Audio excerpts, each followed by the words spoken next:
ওর মা কি করতে পারে? ওর মা কি বুঝে? ওর বাপ ওর মায়ের বিবাহ দিয়েছে, স্বামীর কাছে গেছে, তাই বাচ্চা হয়ে গেছে, তার নাম মা। বাচ্চা প্রসব করাতে জানে, ও বাচ্চাকে পড়াতে জানে, ও শিষ্টাচার জানে। ওর বাপ জানে না শিষ্টাচার, মা জানে না শিষ্টাচার।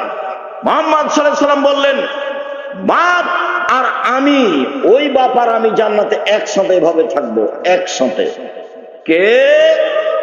যে মেয়েকে বিদ্যা শিখিয়ে দিল, 1 2, মেয়েকে শিষ্টাচার শিখিয়ে দিল, 3, মেয়ের সাথে ভালো আচরণ করলো, 4, মেয়ের বিবাহ শাদী দিয়ে দিল, সেই বাপ আর আমি জান্নাতে একসাথে থাকবো। তো বলুক যে ওর বেটি শিষ্টাচার জানে নাকি? ওর বেটি শিষ্টাচার জানে? শিষ্টাচার কাকে বলে? ওর মাও জানে না, ওর বাপও জানে না, ওর দাদাও জানে না, ওর দাদিও জানে না। পুরো জীবন সংসার পশু প্রাণীর মতো। নখে নেইল পালিশ আছে, এটা আবার কোন শিষ্টাচার? পতিতালয়, ইহুদি খ্রিস্টানদের পতিতালয়ের মেয়েদের বৈশিষ্ট্য হলো নখে নেইল পালিশ দেওয়া। ইহুদি খ্রিস্টানদের পতিতালয়ের মেয়েদের বৈশিষ্ট্য হলো নখে নেইল পালিশ দেওয়া। ইহুদি খ্রিস্টানদের পতিতালয়ের মেয়েদের বৈশিষ্ট্য হলো নখে নেইল পালিশ দেওয়া। নখে নেইল পালিশ আছে, এটাই কি শিষ্টাচার? নখ বড় আছে, এটাই কি শিষ্টাচার? ভুরু তুলে চিকন করা আছে, এটাই কি শিষ্টাচার? দাঁত ছেলে চিকন করা আছে, এটাই কি শিষ্টাচার? গায়ে ট্যাটু করা আছে, এটাই কি শিষ্টাচার? আপনার পরচুলা মাথায় আছে, এটাই কি শিষ্টাচার? আল্লাহ রাসূল বলছেন, এদের উপরে অভিশাপ, এদের উপরে অভিশাপ।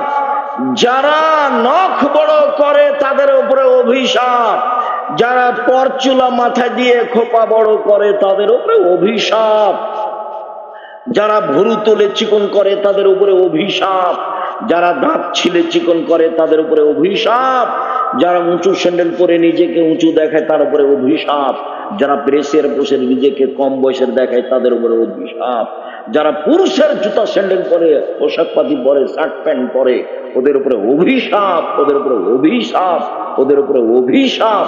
এই মেয়ে শিক্ষিতা হলো কি? এ তো ডান পা আগে পর জুতা পরতে হবে না, বাম পা পরতে হবে সেটা জানে না। এ তো বাল্বটা অফ করতে হবে, এমনি অফ করে দেয়, কিভাবে অফ করতে হবে তার জানা নাই। এই ছেলে, তোমার মাকে জিজ্ঞাসা করো আজকে। যদি বলতে না পারে তাহলে বলিও যে আব্দুর রাজাক সাহেব আপনাকে খালা বলে ডাকতে বলে, খালা। আপনি মায়ের দায়িত্ব পালন করেন না, সেই জন্য আমাকে মা বলতে নিষেধ করেছেন। তোমার মা, এটা আমি নিশ্চিত বুঝি, এটা আমিও জানি যে এটা তোমার মা, কিন্তু আমি দুঃখিত, আমার খুব কষ্ট হয়, তুমি ওকে মা বলবে কেন? মা কাকে বলে? এটা হলো বাপ। 1, বিদ্যা শিখিয়ে দিল, 2, শিষ্টাচার শিখিয়ে দিল, 3, ভালো আচরণ করলো, 4, বিবাহ শাদী দিয়ে দিল।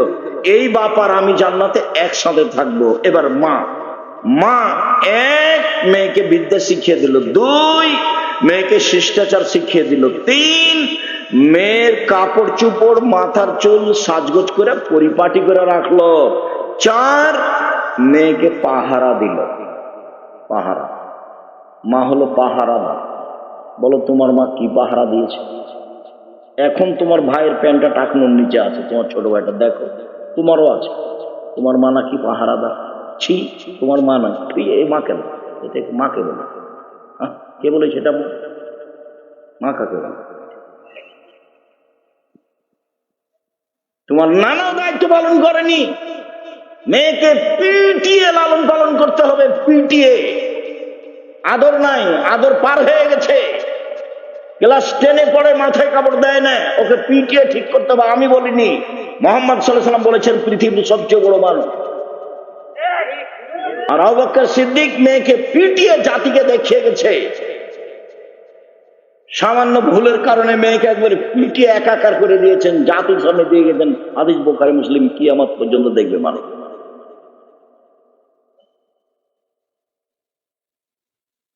আয়েশা রাদিয়াল্লাহু তাআলা আনহা বলেন, আবু বকর আমার নিকটে আসলেন, তখন আমার স্বামী আমার উরু রানের উপরে মাথা দিয়ে ঘুমাচ্ছিলেন। আবু বকর যখন আমার কাছে আসলেন, তখন আমার স্বামী আমার উরু রানের উপরে মাথা দিয়ে ঘুমাচ্ছিলেন, এসে কোমরের উপরে এত জোরে মারলেন, খুব জোরে মারলেন। আমার স্বামী আমার উরু রানের উপরে মাথা দিয়ে না ঘুমালে আমি মায়ের কারণে দূরে সরে যেতাম, এত জোরে মেরেছেন। 1 মিনিট, দেশের পরিবেশ। আমাদের দেশের শ্বশুর যদি মেয়ের জামাইয়ের ঘরে গিয়ে দেখে যে জামাই মেয়ের উরু রানের উপরে মাথা দিয়ে ঘুমিয়ে আছে, তাহলে শ্বশুর তো ঘরে যাওয়া দূরের কথা, পাল্টা এভাবে ঘুরবে। জি, ঘুরি পালাবে না,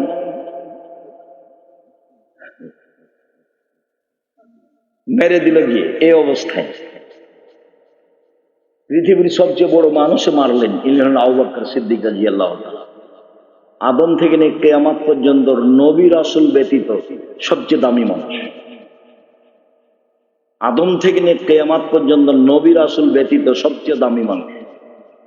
আর যাকে মারলেন ইনি হলেন আয়েশা রাদিয়াল্লাহু তাআলা। মা হাওয়া থেকে নিয়ে কিয়ামত পর্যন্ত যত মহিলা এসেছে, যত মহিলা আছে, যত মহিলা আসবে, সবার চেয়ে দামি। পৃথিবীর ইতিহাসে সবচেয়ে দামি মহিলা আয়েশা। আর যার সামনে মারলেন ইনি হলেন মুহাম্মদ সাল্লাল্লাহু আলাইহি ওয়াসাল্লাম। আমি কি বলতে পারি, আদম থেকে নিয়ে কিয়ামত পর্যন্ত নবী রাসূল নির্বিশেষে সবার চেয়ে দামি ইনি হলেন মুহাম্মদ সাল্লাল্লাহু আলাইহি ওয়াসাল্লাম। সবচেয়ে বড় মানুষে মারলেন, সবচেয়ে বড় মহিলাকে মারলেন, সবচেয়ে বড় মানুষের সামনে মারলেন, জামাইয়ের সামনে মারলেন, বিবাহদারী মেয়েকে মারলেন, পূর্ণ যুবতী মেয়েকে মারলেন, হাত দিয়ে মারলেন, খোলা মাঠে মারলেন, 1400 মানুষের সামনে মারলেন। পৃথিবীর ইতিহাসে দেখিয়ে গেলেন জাতিকে, মানুষ দেখো ইতিহাস, বুখারী মুসলিমের হাদিস। সবচেয়ে বড় মানুষে মারলেন, আবু বকর সিদ্দিক রাদিয়াল্লাহু তাআলা মারলেন, সবচেয়ে বড় মহিলাকে মারলেন, আয়েশা রাদিয়াল্লাহু তাআলা আনহাকে মারলেন, সবচেয়ে বড় মানুষের সামনে মারলেন, মুহাম্মদ সাল্লাল্লাহু আলাইহি সাল্লামের সামনে মারলেন, জামাইয়ের সামনে মারলেন। মুহাম্মদ সাল্লাল্লাহু আলাইহি সাল্লাম হচ্ছেন জামাই। বিবাহদারী মেয়েকে মারলেন, পূর্ণ যুবতী মেয়েকে মারলেন, হাত দিয়ে মারলেন, খোলা মাঠে মারলেন, দিন দুপুরে মারলেন, প্রায় 1400 মানুষের সামনে মারলেন। এত বড় বাপে এত বড় বেটিকে, এত বড় মেয়েকে মেরে দিলেন। ভুল কোথায়, গলার হারটা হারিয়ে গেছে, বুঝতে পারেননি। সেই জন্য আপনার মেয়ে এখন নখ বড় বড় আছে, এসে বসে, আর একটু আগে এসে চলে গেছে, করে এসে চলে গেছে। ও তো পশু প্রাণীর মতো, ও তো ছেলে মেয়ে। কে বলেছে ভালো ছেলে মেয়ে?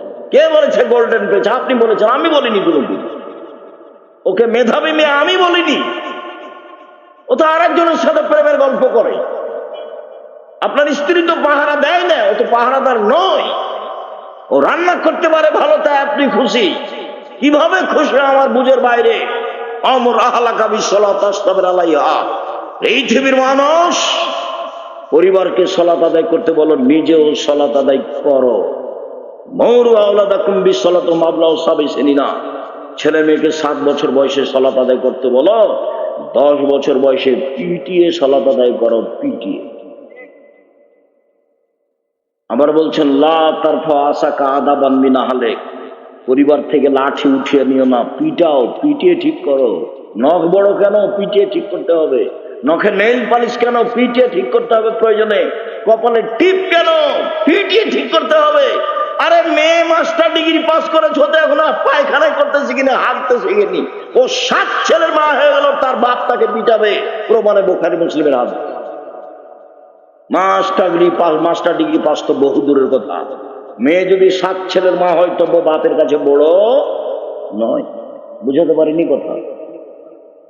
মেয়ে যদি 7 ছেলের মা হয়, তবু বাপের কাছে বড় নয়। বাপ তাকে পিটাবে। এই যে দেখেন, বিবাহদারী মেয়েকে পিটিয়ে দিলেন জামাইয়ের সামনে, এবং শক্তভাবে পিটালেন, শক্তভাবে। আল্লাহ রাসূল বলছেন যে লাঠি উঠিয়ে নাও। আবার বলছেন লাঠি ঝুলিয়ে রাখো। বউ ছেলে মেয়ে দেখলে, বাবা একটু উল্টা চললে এটা হবে। আমি বলিনি এসব কথা, আমার মুখের নয়, আমি কোনো কাল্পনিক কথা বলি না। দল মাঝাব নিয়ে কথা বলার আমার প্রয়োজন নেই। আর তুমি যেভাবে চলো সেটা আমি পছন্দ করি না। তুমি যে মোটর সাইকেলে সবার পিছে পিছে দৌড়িয়ে চলে যাও আর কি কি বলো, এগুলোকে আমি ঘৃণা করি। তুমি যে দোকানে বসে ঘন্টার ঘন্টা আড্ডা পিটো, এগুলো ঘৃণা করি। আমার জীবনে কোনো আমি দোকানে বসি না, চায়ের স্টলে বসে নিয়ে যাবো। বেঁচে আছি তো মরে গেছি, তোমাকে দেখলে আমাকে খারাপ লাগে। তুমি দোকানে বসে থাকো কেন, বদনাম করো কেন? দোকানে যাওয়ার পদ্ধতি কতদিন বললাম। আসসালামু আলাইকুম আহমদ, জি দোকানে লবণ আছে? জি আছে। কাঁচামরিচ আছে? জি আছে। 1 কেজি লবণ দাও তো, 200 কাঁচামরিচ দাও। নেওয়া হয়েছে, টাকা দিয়েছেন, আসসালামু আলাইকুম। এর চেয়ে বেশি দোকানে থাকতে পারবেন না। ওখানে তো যাওয়াই অপরাধ। ও তো ল্যাংটা মেয়ে আছে দোকানে। যেদিন থেকে টিভি তুলেছে দোকানে, সেদিন থেকে যা পয়সা উপার্জন করেছে সবই হারাম। ওই টাকা দিয়ে চাউল কিনে ভাত খেয়ে ইবাদত কবুল হবে না। ওই টাকা দিয়ে চাউল কিনে ভাত খেয়ে ইবাদত কবুল হবে না। আর ভূমিকম্প তো হবেই। 3টে কারণে ভূমিকম্প হয়। 3টে কারণে মানুষ সন্ধ্যায় থাকে মানুষ, আর সকালে হবে বানর শুকুর হবেই। সন্ধ্যায় আছে মানুষ, সকালে সোর হয়ে গেছে বানর হবেই। 3টা পাপের কারণে। এক, এই যে সারিবল খমরা, মানুষ যখন নেশাদার দ্রব্য পান করবে, মদ খাবে, বিড়ি তামাক জর্দা সিগারেট খাবে তখন। 2, জাহারাতিল কায়নাত, মেয়েরা যখন নাচবে, সব মোবাইলে মেয়ে নাচে, সব দোকানে মেয়ে নাচে, সব ঘরে মেয়ে নাচে, ভূমিকম্প তো হবেই। আর সব ছেলে মেয়ের হাতে বড় বড় মোবাইল দিয়ে রেখেছেন, খুললেই তো ল্যাংটা মেয়ে চলে আসে। তো আপনি এটাকে কি বুঝাতে চাইলেন? আর ওই মা, 3 নম্বর শ্রেণীর মা, ও দেখছে ওই যে টিভিতে কি কি যেন ইন্ডিয়ার এগুলো দেখছে, আর ছেলের হাতে দিয়েছে কার্টুন। তো কার্টুন তো বিবেকে ধরে যেটা আছে, কার্টুন তো একটা নোংরা জিনিস। সব এগুলো ভারতের সবই নোংরার নীতি, ইহুদি খ্রিস্টানদের নোংরা দিক। জন্মসূত্রে আপনার ছেলেকে মেরে দিতে হবে। ওইদিকে বেগম রোকেয়া মারা গেছে, আর এদিকে শয়তান এই যে ওই যে ঠাকুর মেরে গেছে, আর এদিকে এখন সবাই লেগেছে। আপনি কি করতে চাচ্ছেন আপনার ছেলে মেয়েকে? আপনি একটুকু বুঝতে চাচ্ছেন না কেন যে আমার ছেলে মেয়ে 0 থেকে নিচে আছে? 1-এর ডান দিকে তো 0 দিলে দাম আছে। আপনি বলেন, আপনাদের এলাকার একটা লোক লন্ডনে আছে পরিবার নিয়ে, তো ফজরের সালাতের পরে আগে আগে ও বাড়িতে ঢুকছে, আমি তার পিছনে পিছনে আছি, আমাদের সকালে নাস্তা করাবে সেই জন্য। তখন ছেলে বের হয়ে এসে বাপকে বলছে গুড মর্নিং। ছেলেও বলল, বাপও বলল গুড মর্নিং। আমি এখন কি বলতে পারি? আমি এখন খেতে বসে বলছি কি আর বলি, আসলে লন্ডনে এসেছিলাম টাকা ইনকাম করার জন্য, আদর্শ বিক্রি করতে আসিনি। ছেলে যদি বলতো আসসালামু আলাইকুম, আপনি জলদি বলতেন ওয়ালাইকুম আসসালাম, তাহলে একটা হতো। এই ছেলে তোমাকে বলছি, 15-20 কোটি গুড মর্নিং এক পাল্লাই দাও, আর আসসালামু আলাইকুম এক পাল্লাই দাও, দিয়ে উঠাও তো দেখি। মানে মানুষের জীবন পশু প্রাণীর মতো, তাকে বলছি তুমি খালি বুঝানো, যেদিকে যাও। এই যে বিমানে উঠো সবসময় বলছে থ্যাংক ইউ, কেউ বলে না জাযাকাল্লাহ খায়। এই যে তুমি যেখানে বসছে, যাকে চা খেতে দিয়েছো বা আমার হাতে চা খাচ্ছে, বলো কুকুর সিরিয়াল না, ও শয়তান, ও ইবলিস। আমি বলিনি এ কথা, ও শয়তান, ও হলো ইবলিস। আল্লাহ নবী বলছেন শয়তান বাম হাতে খায়, ইবলিস বাম হাতে খায়। ধর্ম একজনের কথা দিয়ে চলে, যার নাম মোহাম্মদ সাল্লাল্লাহু আলাইহি সাল্লাম। 1 গ্লাস পানি পান করলে 5টা বিধান লাগে, তার নাম ইসলাম। ইসলাম মানে মেনে নেওয়া, মুসলিম মানে মেনে নিয়েছি। ইসলাম মানে মেনে নেওয়া, মুসলিম মানে মেনে নিয়েছি। তিতা লাগলেও মানতে হবে, মিঠা লাগলেও মানতে হবে। এটা একটা জাহেলিয়াতের মধ্যে চলন্ত ধর্ম এসেছে, জাহেলিয়াতকে ঠেকানোর জন্য। সবটাই নতুন, কোনটা সমাজের সাথে মিল খাবে না। সমাজ একরকম, এটা এরকম। সমাজ ছিল গুড মর্নিং, ও এসে ওকে ধাক্কা দিয়ে বলেছে আসসালামু আলাইকুম। সমাজ ছিল থ্যাংক ইউ, বলছে না জাযাকাল্লাহ খায়।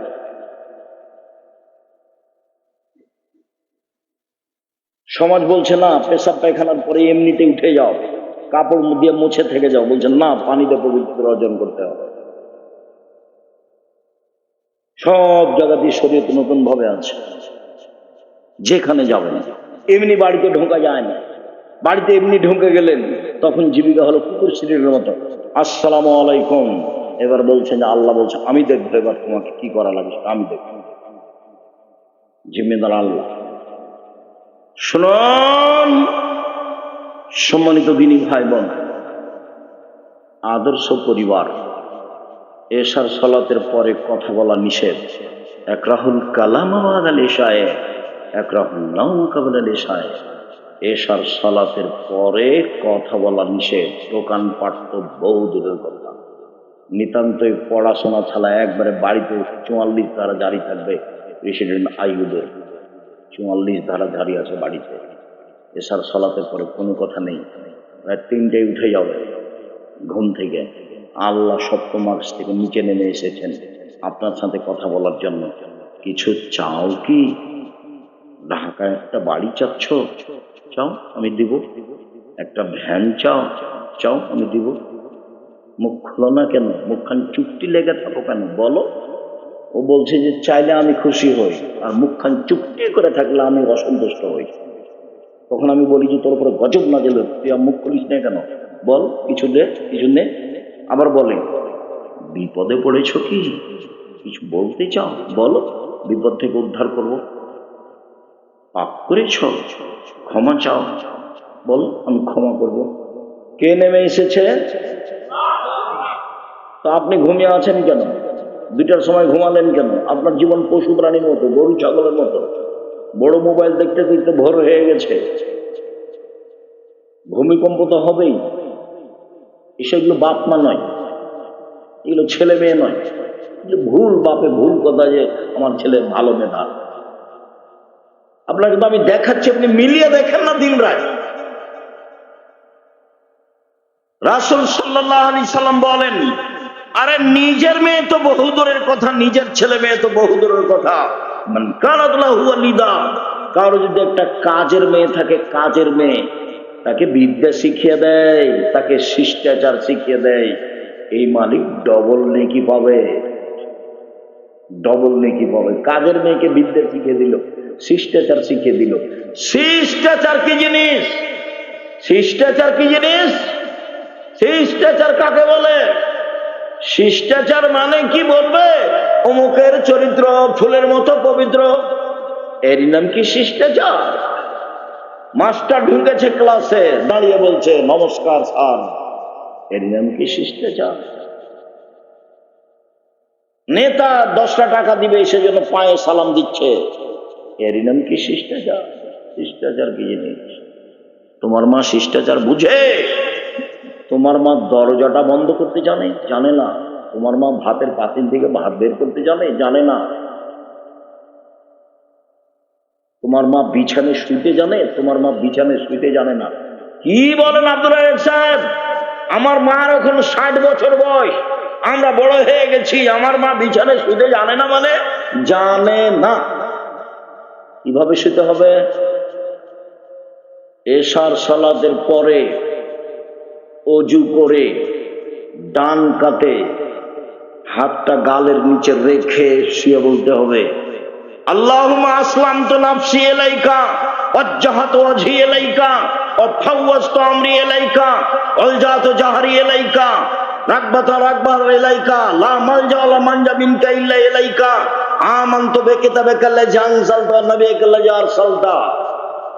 তোমার মা এখন স্বপ্ন দেখেছে, কিছুক্ষণ পরে খারাপ লাগছে স্বপ্ন, শার্ট পরিবর্তন করতে হবে, বাম দিকে থুথু ফেলতে হবে, মুখে নাউজুবিল্লাহ বলতে হবে, উঠে 2 রাকাত সালাত আদায় করতে হবে, যে তার নাম খারাপ স্বপ্ন।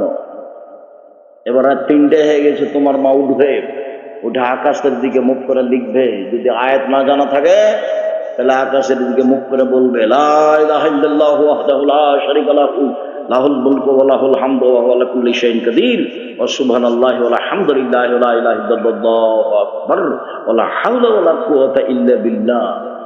এবার তোমার মা ওযু করে 2 রাকাত সালাত আদায় করবে, তাহাজ্জুদ না পড়লেও। তখন পৃথিবীতে যারা আল্লাহকে ডাকে ওদের একটা তালিকা, তোমার মায়ের নামটাও তালিকা লিখে দাও। তোমার মা আগে ফজরের সালাত আদায় করে নেবে, তোমাদেরকে ডাকবে। তুমি তো রাত 10টা 3টায় ঘুমিয়েছো, সকাল 9টায় উঠো, তখনও তুমি মা আর তুমি ছেলে আর ও মা। ছি, থু। কে বলেছে ওটা মা আর কে বলেছে তুমি ছেলে? এক ছেলে, এটা পশু প্রাণীর মতো জীবন। কে বলেছে এটা জীবন? দেখো, কথা শেষ করলাম আজকের মতো। দেখো তোমার বাপ এবং তোমার মা এবং তোমার জীবন মিলিয়ে নাও। বুখারী মুসলিমের হাদিস, রাসূল সাল্লাল্লাহু আলাইহি ওয়াসাল্লাম বলছেন, মাসালু জালিসিস সালেহ ওয়া সাওয়ে কা সাহিবিল মিসকে ওয়া হামিলিল কিরে। পৃথিবীর মানুষ শুনে রেখো, ভালো বন্ধুর উদাহরণ, ভালো বান্ধবীর উদাহরণ, মন্দ বন্ধুর উদাহরণ, মন্দ বান্ধবীর উদাহরণ আতরওয়ালার মতো আর কর্মকারের মতো। আতরওয়ালার মতো আর কর্মকারের মতো। মানুষের বান্ধবী যদি আতরওয়ালা হয়, মানুষের বান্ধবী, মহিলার বান্ধবী যদি আতরওয়ালি হয়, ছেলের বন্ধু যদি আতরওয়ালা হয়, তাহলে আতরটাকে এমনিতে দিবে, নইলে কিনে নিবে, নইলে পাশে থাকলে আতরের গন্ধ পাবে। বন্ধু যদি ভালো হয়, ওর সাথে থাকতে থাকতে ভালো হয়ে যাবে। আর বন্ধু যদি কামার হয়, কর্মকার, পাশে বসে থাকলে কখন আগুন ছিটকে এসে জ্বলে যাবে। জ্বলে যদি না যায় তো নাকে ধোঁয়া বাসবে। কামারের পাশে বসে থাকলে নাকে মুখে ধোঁয়া আসবে না।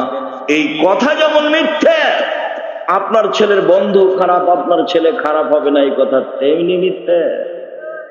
ও যে দল পার্টি করে সেটা ভালো নয়, ছেলে খারাপ হবেই। ওর হাতে যে মোবাইল আছে সেটা ভালো নয়, ছেলে খারাপ হবেই। ও যার সাথে বসে আড্ডা পিটে, ও খারাপ নয়, ভালো নয়, ও খারাপ। আপনার ছেলে খারাপ হবেই, হতে হবে। চাঁপাই নবগঞ্জের ভাষাতে ও তো হবে, ওর বাপকে হতে হবে ও খারাপ। ওই ছেলে খারাপ, ওই মেয়ে খারাপ, এই পরিবার খারাপ। পরিবারের কেউ ভালো না, পরিবারের কেউ ভালো না। এই পরিবার পশু প্রাণীর মতো, গরু ছাগলের মতো, কুকুর ছেলের মতো। দুঃখিত, আপনাকে আমি কষ্ট দিতে আসিনি। আপনি আমার দিনী ভাই, আপনি আমার দিনী বোন। জীবনে 4টা কাজ করবেন। 1, 5 ওয়াক্ত সালাত, এর সাথে কোনো আপোষ নেই। 2, হালাল রুজি অল্প হলেও। 3, কোরআন তেলাওয়াত, অন্তত সূরা ইখলাস। 4, আড্ডা পিটা হারাম চিরদিনের জন্য। আড্ডা পিটা 2 ধরনের, একটা মোবাইল নিয়ে ঘন্টার ঘন্টা কাটা, আর একটা হলো দোকানে বসে কোনো জায়গাতে বসে গল্প করে আড্ডা পিটা। 2 জন যেখানে বসে আছে সেখানে বসবেন না। 2 জন যেখানে বসে আছে সেখানে বসবেন না। আমার মা যখন আমাকে বাড়ি থেকে বিদায় করতো তখন বলতো, 1, প্রাইভেট পড়ায়ও না। 2, কারোর সাথে বন্ধু তালিক করো না। 3, দোকানে বসিও না। 4, মানুষের বাড়ির দাওয়াত খায়ও না। এভাবে আমার মা বলতো। 1, দোকানে বসিও না। 2, বন্ধু তালিক করো না। 3, প্রাইভেট পড়ায়ও না। 4, মানুষের বাড়ি দাওয়াত খায়ও না। এই 4টা কথা বলতে না বাড়ি থেকে বের করার সময়। সম্মানিত দিনী ভাই, 5 ওয়াক্ত সালাত, হালাল রুজি, কোরআন তেলাওয়াত, আড্ডা পিটা হারাম, জান্নাত হবে। মহিলাদের জন্য 4টা কাজ, জান্নাত হবে ইনশাআল্লাহ। 1, 5 ওয়াক্ত সালাত। 2, রমজান মাসের রোজা, সিয়াম। 3, স্বামীকে মেনে চলা, তিতা লাগলেও মিঠা লাগলেও। আপনার স্বামীর মুখ খুব খারাপ, এই কথা ঠিক। আপনিও বলছেন আব্দুর রাজ্জাক সাহেব, আপনি তো আর জানেন না, ওর মুখের দিকে আমি তাকাতে পারি না, এত ঘৃণা লাগে আমাকে, এত গালি দেয়। সেটা আমি বুঝলাম। আপনি তো কোনো সময় পানি নিয়ে যে মুখখান দেখতে পারেন, এইভাবে রেখে চলে যান, খারাপ লাগে। ভাত দিতে বলেন মেয়েকে, পানি দিতে বলেন বৌমাকে, আমি সেটা বুঝি। এরপরে আপনাকে আমি বলছি, আপনি আমার দিনী বোন, মেনে চলেন ভালো। যতই খারাপ লাগুক, যতই কষ্ট হোক, মেনে চলেন, ভালো হোক। শেষ পর্যন্ত যদি নাই মানতে পারেন, তাহলে খোলা তালাক নিয়ে নেন। এভাবে সংসার করা হবে না। মাস মাস কথা বলেন না, সপ্তাহ সপ্তাহ কথা বলেন না, তার দিকে মুখ করে একটু তাকান না। ও এক ঘরে থাকে, আপনি এক ঘরে থাকেন, এই জীবন চলবে না, এটা বাতিল। আপনি কোর্টে গিয়ে, না হলে এর কাছে, কাজের কাছে গিয়ে খোলা তালাক লিখে দেন, দিয়ে পাঠিয়ে দেন, একটা চেয়ারম্যানকে জানিয়ে দেন। 30 দিন পরে বিবাহ বসবেন, না বসবেন না, আপনার ছেলেদের সাথে থাকেন, সংসারে ভাবে চলবে না। আমার পরামর্শ, স্বামীকে মেনে চলেন, তিতা লাগলেও মিঠা লাগলেও ভালো। 4, জেনায় লিপ্ত হবেন না, তাহলে জান্নাতের সব দরজা খোলা। আর জেনা যদি ঘটেও থাকে, তাহলে তোবা করেন, আল্লাহ ক্ষমা করবেন ইনশাআল্লাহ। 1, 5 ওয়াক্ত সালাত। 2, রমজান মাসের রোজা। 3, স্বামীকে মেনে চলা। 4, জেনায় লিপ্ত না হওয়া। 4টা কাজ করেন, জান্নাত হবে ইনশাআল্লাহ। নিশ্চিন্তেই থাকেন। স্বামীকে মেনে চলতে হবে। সবচেয়ে ভালো নারী, সবচেয়ে ভালো নারী, সবচেয়ে ভালো নারীকে 1, স্বামীর সাথে কথা বললে হাসি মুখে বলে। 2, স্বামী আদেশ করলে পালন করে। 3, স্বামী যখন বাড়িতে থাকে না, তখন নিজেকে হেফাজতে রাখে, কারো সাথে মোবাইলে গল্প করে না। এ হলো সবচেয়ে ভালো নারী। আবার বলছেন, সবচেয়ে ভালো নারী 4টা গুণ। 1, স্বামীর সাথে প্রেম বিনিময়, ভালোবাসায় আগ্রহী। 2, বেশি বেশি সন্তান দিতে পারে। 4, স্বামীর সুখ দুঃখে সমব্যথী হয়। 4, সুবিধা অসুবিধায় আপদ বিপদে স্বামীকে সান্ত্বনা দেয়। সুবিধা অসুবিধায় আপদ বিপদে স্বামীকে সান্ত্বনা দেয়। এ হলো সবচেয়ে ভালো নারী। 1, স্বামীর সাথে প্রেম বিনিময়ে আদর যত্নে আগ্রহী। 2, বেশি বেশি সন্তান দিতে পারে। 3, স্বামীর সাথে সুখে দুঃখে সমব্যথী হয়। 4, সুবিধা অসুবিধায় স্বামীকে সান্ত্বনা দিতে পারে। 1 মিনিট সান্ত্বনা, 1 মিনিট সান্ত্বনা। আমাদের নবী মুহাম্মদ সাল্লাল্লাহু আলাইহি ওয়াসাল্লাম গারে হিরায় থাকতেন, ইবাদত করতেন। হঠাৎ একদিন জিবরাইল এসে এভাবে চেপে ধরে বলছেন, পড়েন। আমাদের নবী বলছেন, আমি পড়তে জানি না। পড়েন। আমাদের নবী মুহাম্মদ সাল্লাল্লাহু আলাইহি ওয়াসাল্লাম বললেন, আমি পড়তে জানি না। জিবরাইল বললেন, পড়েন। আমাদের নবী মুহাম্মদ সাল্লাল্লাহু আলাইহি ওয়াসাল্লাম বললেন, আমি পড়তে জানি না। তখন জিবরাইল বলছেন, ইকরা বিসমি রাব্বিকাল্লাযী খালাক, খালাকাল ইনসানা মিন আলাক। ওই আল্লাহর নামে পড়েন, যে আল্লাহ আপনাকে সৃষ্টি করেছেন জমাট বাঁধা রক্তপিণ্ড শুক্রকীট হতে সৃষ্টি করেছেন। তারপর এইবার এই অবস্থা দেখে বাড়িতে এসে বলছেন, খাদিজা, খাদিজা, খাসি তলা নামছে, আমি মনে হয় মরে যায় নাকি। আমার যে কি হয় খাদিজা, আমি মনে হয় মরে যাব, আমাকে কম্বল দিয়ে জড়িয়ে ধরো, জড়িয়ে ধরো, আমার যে কি হয়। এবার সান্ত্বনা। খাদিজা রাদিয়াল্লাহু আনহা বলছেন, কাল্লা, কখনো নয়, অসম্ভব, এটা হতে পারে, অসম্ভব। বলেন কি আপনি? আল্লাহর কসম, আমি খাদিজা বলছি, আল্লাহর কসম, লাইজুকাল্লাহ, আল্লাহ আপনাকে অপমান করবেন না। কেন? আপনি অসহায় মানুষের সহযোগিতা করেন। 2, দুস্থ গরিব মানুষের দেখাশোনা করেন। 3, আত্মীয়র সম্পর্ক বজায় রাখেন। 4, মেহমানকে খেতে দেন। কোনো সমস্যা হবে না, চিন্তা করবেন না। এরপরে একটু চলেন তো, আমার চাচার কাছ থেকে আপনাকে ঘুরিয়ে নিয়ে আসি। আমার চাচা ওয়ারাকা, চলো চাচা জি, দেখেন তো আপনার ভাইয়ের ছেলে কি বলে। মোহাম্মদ, বলো তো কি হয়েছে। আমি না গারে হিরাই বসেছিলাম, হঠাৎ কে যেন আসলো, আমাকে চেপে ধরে বলছে পড়েন। আমি বললাম পড়তে জানি না। আবার চেপে ধরে বললো পড়েন। আমি বললাম পড়তে জানি না। আবার চেপে ধরে বলুন পড়েন। আমি বললাম পড়তে জানি না। তখন আমাকে বলছে ইকরা বিসমি রাব্বিকাল খালাকানিল মিন আলাক। আরে ও তো জিবরাইল, ও তো নামুস। এলাকার লোক তো তোমাকে বের করে দিবে।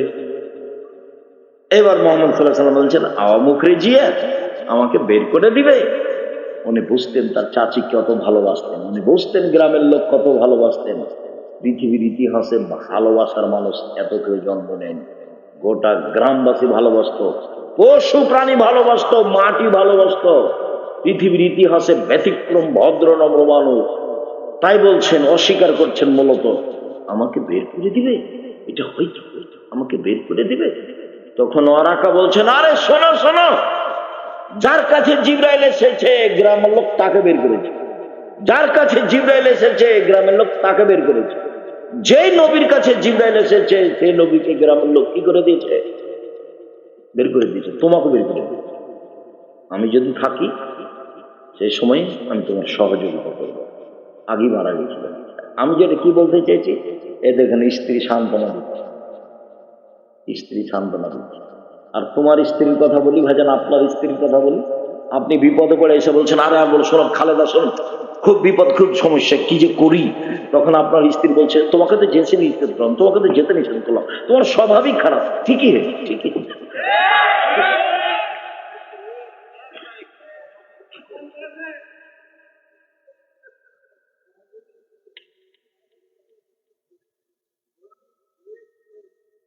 আল্লাহ তুমি সহজ করো। নিজের জীবনটা ভালো করার চেষ্টা করে যতক্ষণ পর্যন্ত দেহে শ্বাস আছে। কেউ আপনার সুবিধায় আছে, বিচারের মাঠ বড় কঠিন। কবর যত কঠিন কিয়ামত তার চেয়ে অনেক বেশি কঠিন। কিয়ামত যত কঠিন জাহান্নাম তার চেয়ে অনেক অনেক অনেক বেশি কঠিন। কি দিয়ে বুঝায় আপনাকে আমি কবর কত কঠিন? কি দিয়ে বুঝায় আপনাকে আমি কিয়ামত কত কঠিন? কি দিয়ে বুঝায় আপনাকে আমি জাহান্নাম কত কঠিন? আপনি সতর্ক হন, সাবধান হন, ছেলে মেয়ের উপরে কঠোর হন, পরিবারটা সুন্দর করার চেষ্টা করেন, মানুষ হিসেবে যতদূর সম্ভব ততদূর চেষ্টা করেন। অত খুশি হয়ে না আমার মেয়ে গোল্ডেন পেয়েছে, আমার ছেলে গোল্ডেন পেয়েছে। ভালো, আপনার ছেলে মেধাবী, ভালো।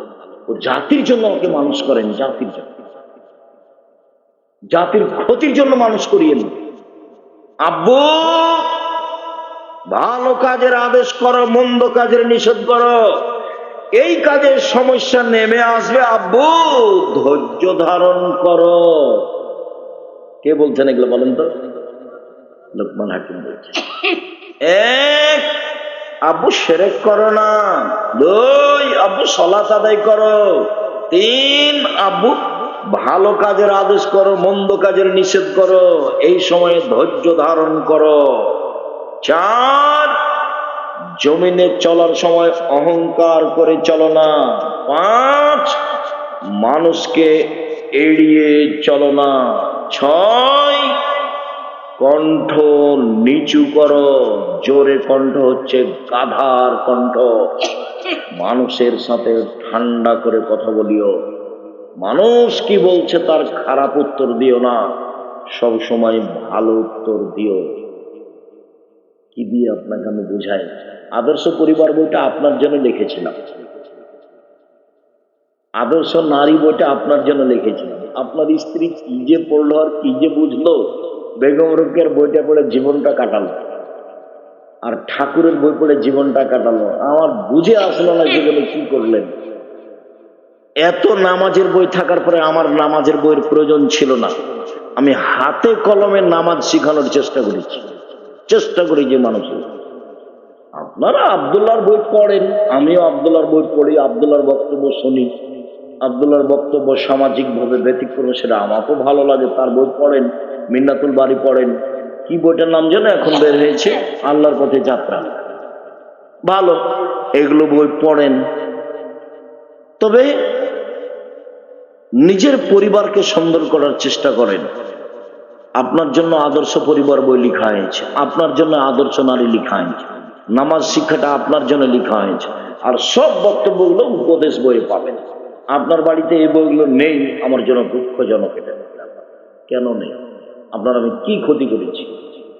এক সেকেন্ডের জন্য একটা বাক্য অপ্রয়োজনীয় বলিনি জীবনে। জীবনে কোনোদিন কেসা কাহিনী বলিনি। আপনার সংকীর্ণতা কেন? কেন সংকীর্ণতা? কোনোদিন দল পার্টির কথা বলিনি, কোনোদিন কোনো মাঝহাবকে নিন্দা করতে যায়নি। কবরের কাছে মাথা নত করবেন কেন? কবরে যে আছে তাকে পিটিয়ে একাকার করে দিল মনে হয়, সেটারই হিসেব নেই। কবরের কাছে যান মানে কেন কবরের কাছে যাবেন? ওখানে বলতে পারেন না? ও তো নেমে এসেছে সপ্তম আকাশ থেকে প্রথম আকাশে প্রত্যেক রাতে, তাকে কিছু বলেন? পশু প্রাণীর মতো ঘুমিয়ে থাকবেন কেন? আপনি আমার তিনি ভাই, আপনি আমার তিনি বোন। যে কথাগুলি বললাম পারিবারিকভাবে এটা মূল্যায়ন করার চেষ্টা করেন। 5 ওয়াক্ত সালাত অবশ্যই, হালাল রুজি অবশ্যই, কোরআন তেলাওয়াত অবশ্যই। আড্ডা পিটা চিরদিনের জন্য হারাম। আড্ডা পিটা চিরদিনের জন্য হারাম। যাওয়ার পরে সবাই বৈশিষ্ট্যগুলো নিয়ে যাবেন। আমি আজকের মতো এখানে কথা শেষ করলাম। সুবহানাকা আল্লাহুম্মা ওয়া বিহামদিকা আশহাদু আল্লা ইলাহা ইল্লা আনতা আস্তাগফিরুকা ওয়া আতুবু ইলাইক। বইগুলো যে আমার হাতের বামে আছে।